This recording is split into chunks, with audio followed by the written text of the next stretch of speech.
Can I just add, because I just got the numbers.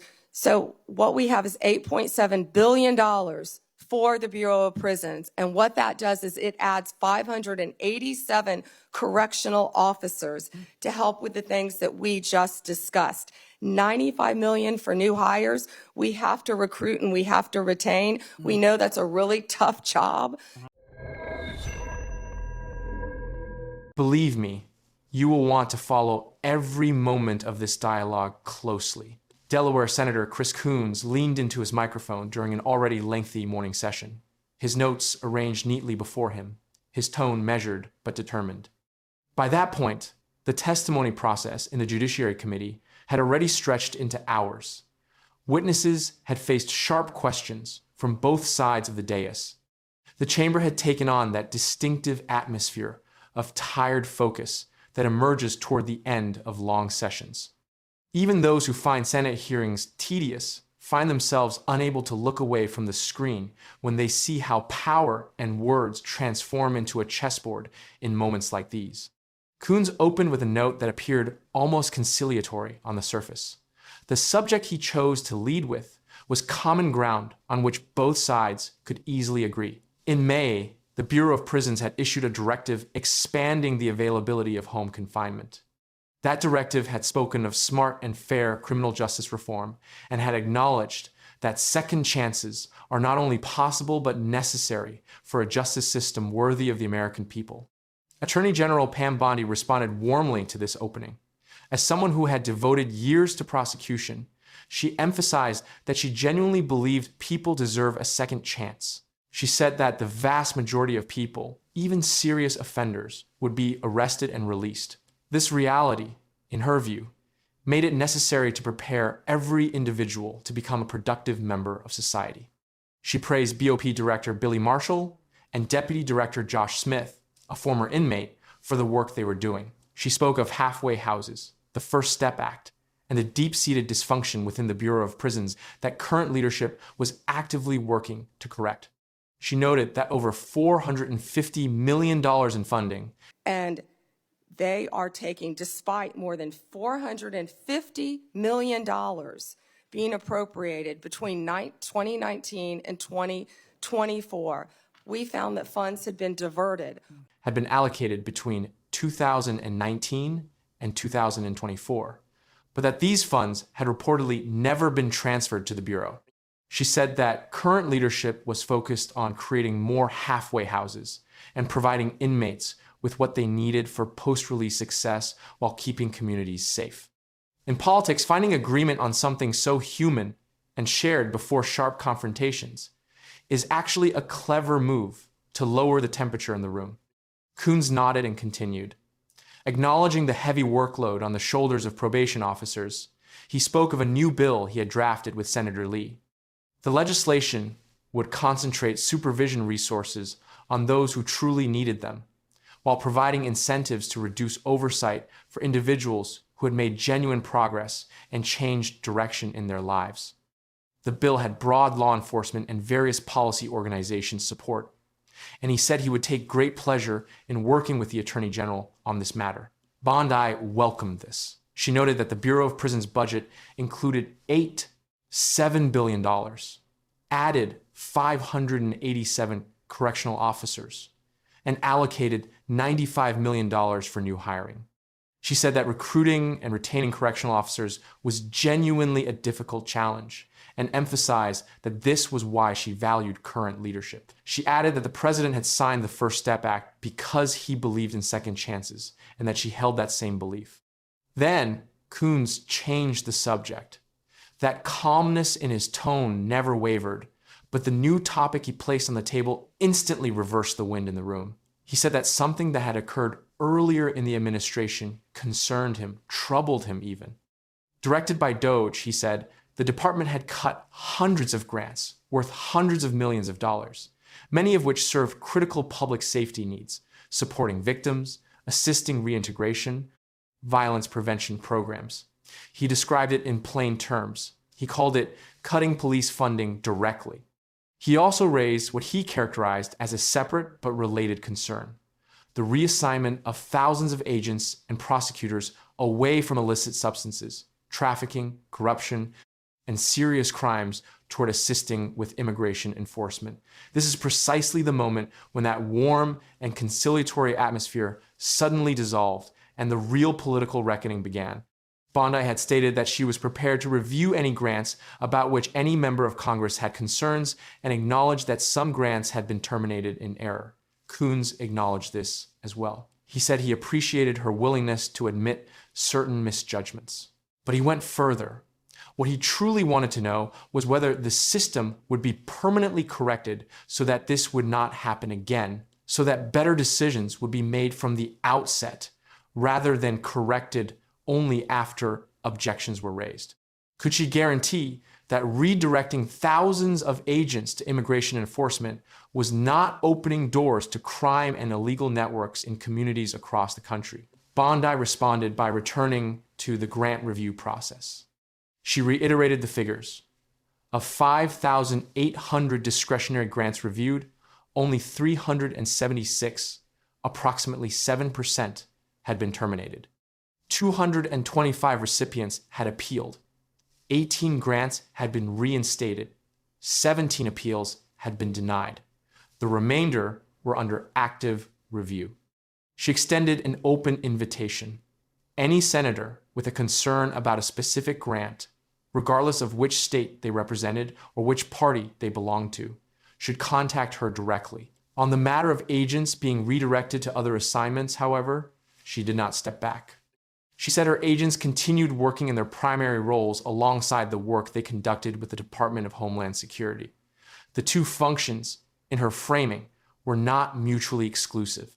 She had issued instructions to all law enforcement units to cooperate with immigration enforcement teams for the safety of cities like Chicago and Memphis. But she also emphasized, with the president's directive, that the core function of combating violent crime had not stopped.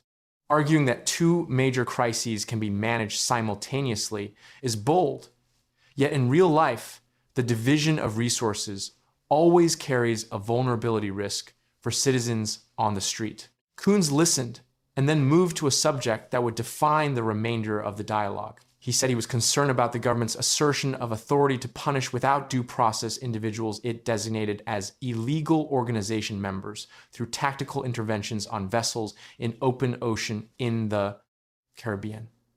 Congress, he said, had never authorized any such military use of force.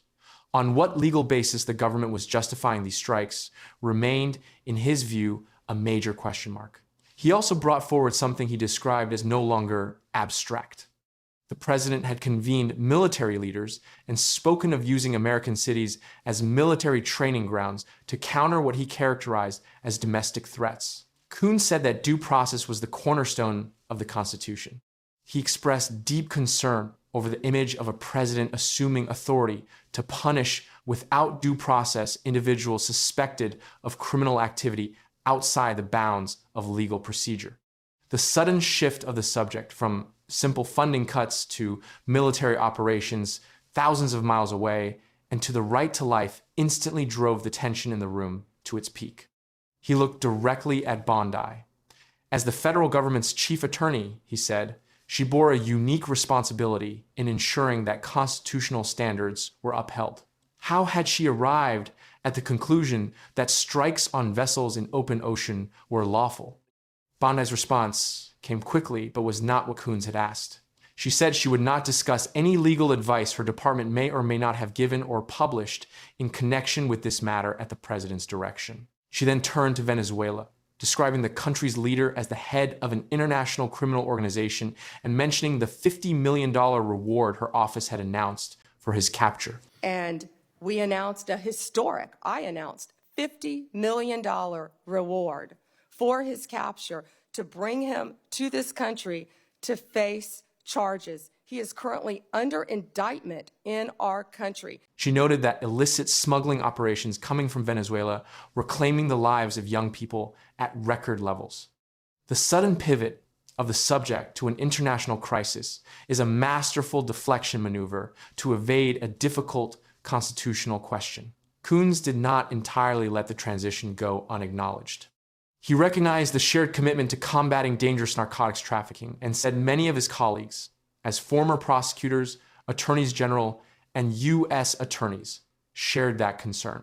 But he said that the rules governing the conduct of freedom of navigation operations and the stopping of vessels on the high seas required compliance with fundamental constitutional values. Opposition to illegal narcotics trafficking had to be carried out in a manner consistent with those values. Coons then turned to the Eastern District of Virginia. His colleague, Senator Klobuchar, had already raised this subject, and Coons said he wished to add his voice. He noted that during Bondi's confirmation hearing, she had said the department would look forward, yet the department's sudden move to action immediately following the president's public calls, targeting certain individuals by name, had not gone unnoticed.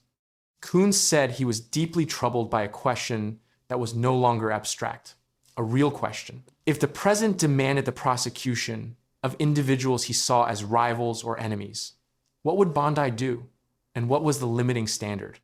The recent development regarding the indictment of a senior former law enforcement official, he said, had troubled him greatly regarding the direction of the department. This question boldly interrogates not just what those in power do today, but how that power will be used when it passes to other hands tomorrow. Bondi, having received the floor to respond after Coons exceeded his allotted time, said with a certain resolve, as Coons himself had stated in the past, that no one is above the law.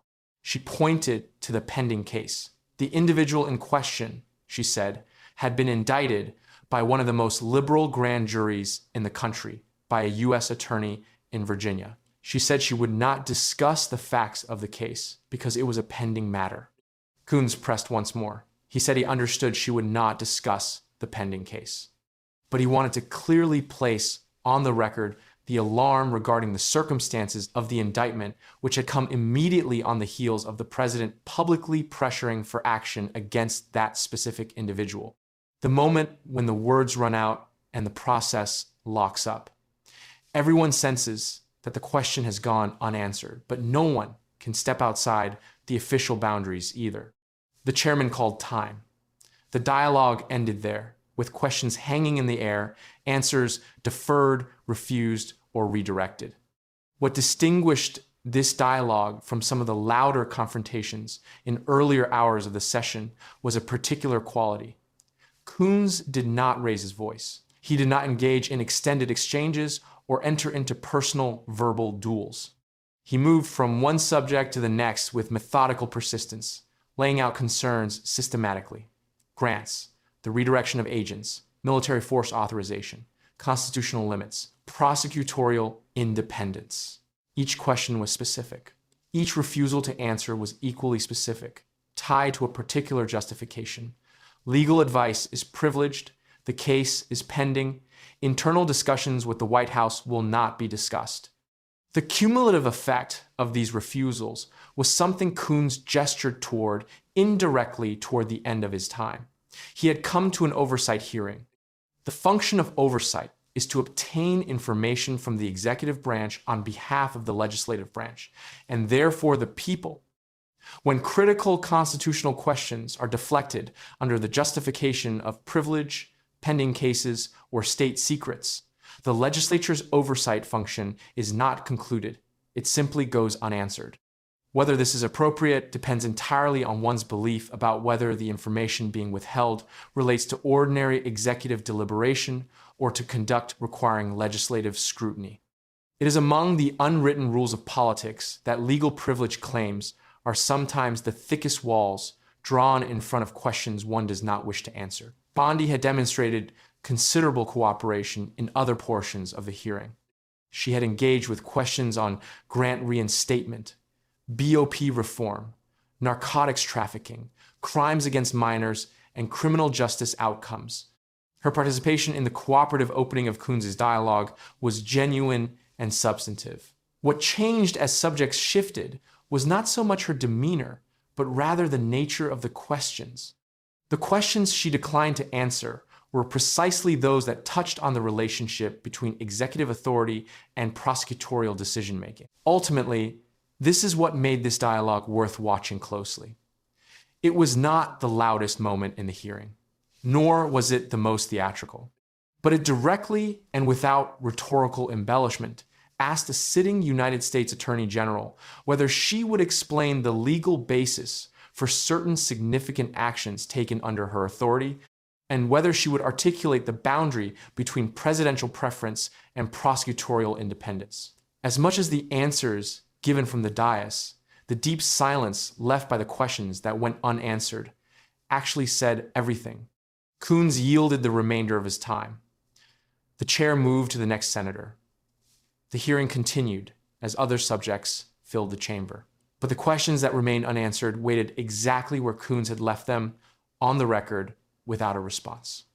As we continue to pursue the truth behind these questions that remain unanswered on the record, we, at Hidden Justice, will keep following every detail. Write your thoughts in the comments section because I read each and every one. If you found this dialogue significant, subscribe to the channel because there is much more to show you.